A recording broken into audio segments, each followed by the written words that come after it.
Welcome back. We have already discussed the basic aspects and different types of modulation techniques in our previous discussion. Today, we will like to extend our knowledge on a particular type of modulation technique which we have already mentioned in the previous lecture, that is, amplitude modulation, or in short, AM. A quick recap on the members of this esteemed family, amplitude modulation. First of all, double sideband modulation. We generally call it as DSB. It can be further divided into three categories, which are double sideband with carrier, or in short DSB-WC or DSB-C. Then double sideband suppressed carrier, DSB-SC, and double sideband reduced carrier, or DSB-RC. We will confine our discussions in DSB-C and DSB-SC in this course. Then comes single sideband modulation, or SSB. SSB can also be classified into two types like DSB. SSB with carrier, or SSB-WC, and SSB suppressed carrier, SSB-SC. The other two types of AM which we will not cover in details in this course are vestigial sideband modulation, or VSB, and quadrature amplitude modulation, or QAM. I know the names might seem a bit intimidating at first, but as we will talk about them in details, things will start making more sense. We are starting our discussion on DSB-C. Let's start with the formal definition of modulation. Of course, by this time, you have got some vague ideas about it. Some words like carrier signal, message signal have popped up here and there.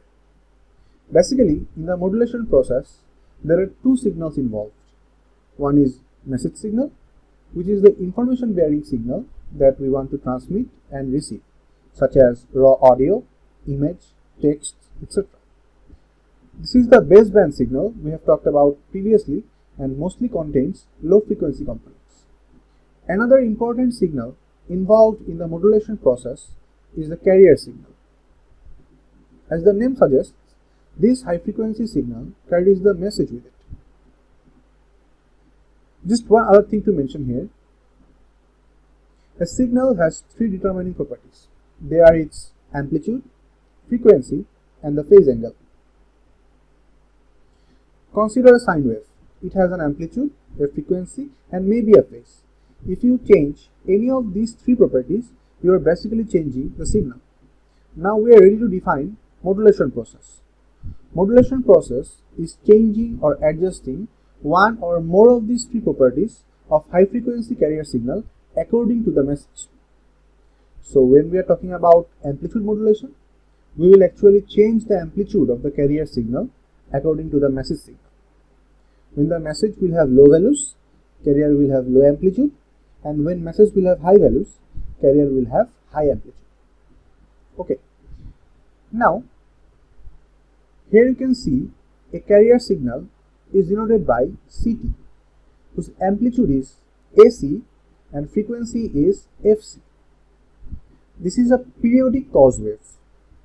We typically use cause or sine wave as carriers, and message can be any signal. Let's consider this message signal empty. If we are modulating this message signal with this carrier CT, the amplitude of the CT should vary with the message, right?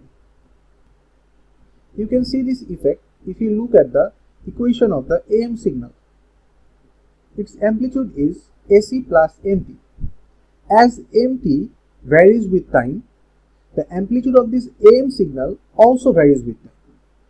One thing to notice here is the frequency of the AM wave, which is omega c or FC, is unchanged as it was in the carrier. We can break this signal down into two parts. One is AC cos omega ct and other one is MT cos omega ct. Obviously, the first portion is the carrier itself, AC cos omega ct, and doesn't contain any part of the message. Second part, on the other hand, has empty in it. Basically, this is a cause wave which is changing its amplitude according to the message. This portion is called modulated carrier. This form of amplitude modulation is called double sideband with carrier. Why it is called DSB will be explained in a moment. But now we know that why it is called with carrier, because the AM signal contains the important modulated carrier along with the carrier itself. We can also take the AC common from both the parts, and the equation now looks like this, which is 1 plus Ka into MT multiplied by Ct. Here K is called amplitude sensitivity, which is also 1 by AC. Now let's analyze these signals in frequency domain. I hope you have got your concepts of Fourier transform reviewed. Otherwise, I would suggest you to review the concepts once again. Okay, now consider this arbitrary signal we were using in the previous slide as message. Let's imagine this is the Fourier transform of this signal. Of course, these are just arbitrary shapes used for explaining purpose. You may encounter other shapes for practical signals. Just to remind you, a cause or sine wave in time domain, when transformed to frequency domain, contains of two impulses at the positive and the negative values of the corresponding frequency of the wave. This concept may come handy later. Now remember, the AM signal in time domain, it contains of two parts. One is simply the carrier signal, which has an amplitude of AC and frequency of omega c, which is actually 2 pi into fc. Another part is the modulated carrier, or the multiplication of mt and cos omega ct. As you know from the properties of Fourier transform, to obtain the frequency spectrum of this signal, we have to individually add the Fourier transforms of these two signals. Now, what is the Fourier transform of AC cos omega ct? Simply, it will consist of two impulses at omega c and minus omega c, whose amplitude are pi into AC. Here you can see that. Two impulses at omega c and minus omega c, and amplitude is pi into AC. One thing to note here, this delta omega minus omega c means you are right shifting an impulse by omega c in omega domain. Similarly, and delta omega plus omega c means you are left shifting an impulse by omega c in omega domain. The next part is interesting. This has a signal mt multiplied with cos omega ct. Now, if a signal is multiplied by cos wave of particular frequency, in frequency domain, the original spectrum of mt, which is denoted by m omega, gets shifted to omega c and minus omega c. Previously, the center frequency was 0. After modulation, the spectrum is divided into two alike portions, and the center frequency shifted to omega c and minus omega c. You can see the amplitude of each of the portion is half, because the power must be conserved. Total power in m omega is now distributed into two parts. Now let's review this whole spectrum once again and see what does this mean.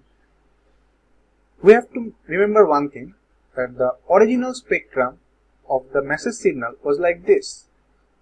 As you all know, the frequency spectrum of any physically realizable real signal is symmetric like this.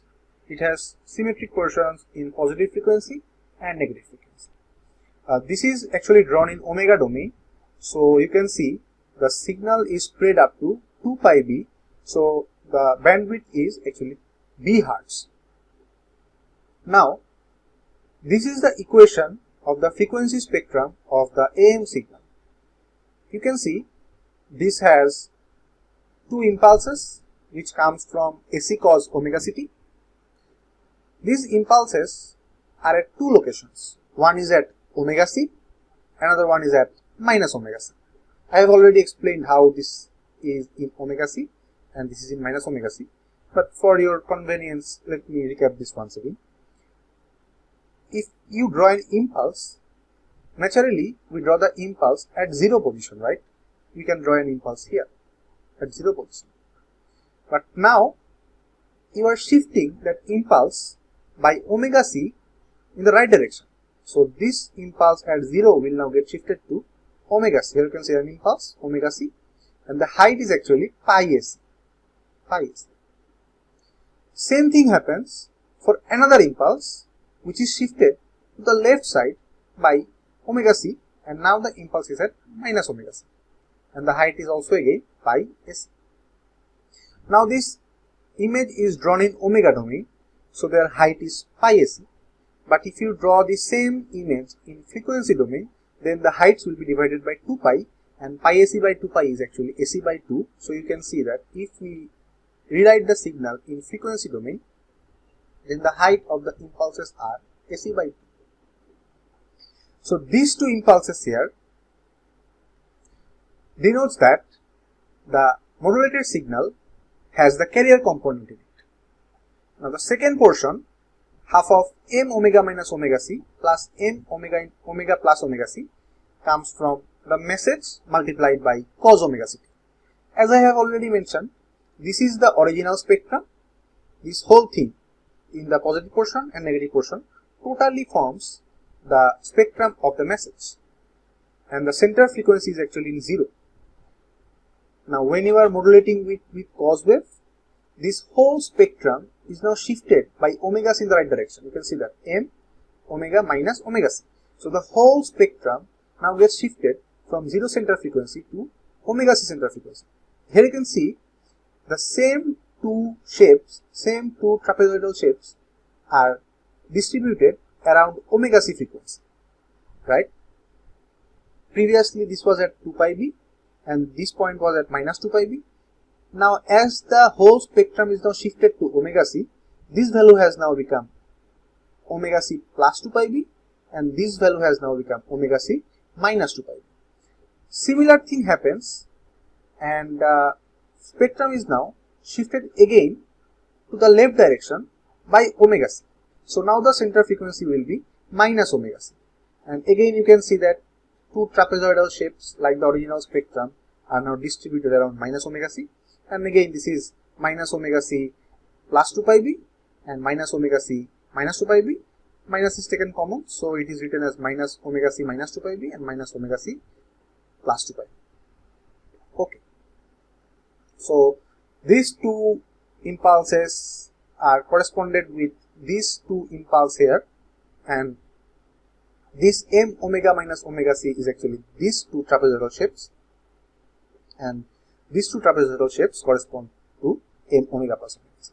Now one thing to mention, these are just arbitrary spectrum. If you take a triangle shape here, you will get a triangle here and also a triangle here. But one thing to remember is, if the original height of this spectrum is 1, then the height of these spectrums will be half. If the height of this spectrum is, let's say, an arbitrary value a, then the height of these trapezoidals are a by 2, because as I said, the power needs to be conserved. So previously, if the bandwidth was just b, hertz or in omega domain 2 pi b, now the bandwidth is double of that. In omega domain, now the bandwidth is actually 4 pi b, because it is ranging from omega c minus 2 pi b to omega c plus 2 pi b. So the whole range is 4 pi b. So in frequency domain, the message bandwidth is b hertz and the AM signal bandwidth is 2b hertz. This is where we end our first discussion on DSBC. This is a lot to digest. I hope you will understand by going over the videos a couple of times. If you still have any confusion, please don't hesitate to post it in the discussion or email me. Thank you.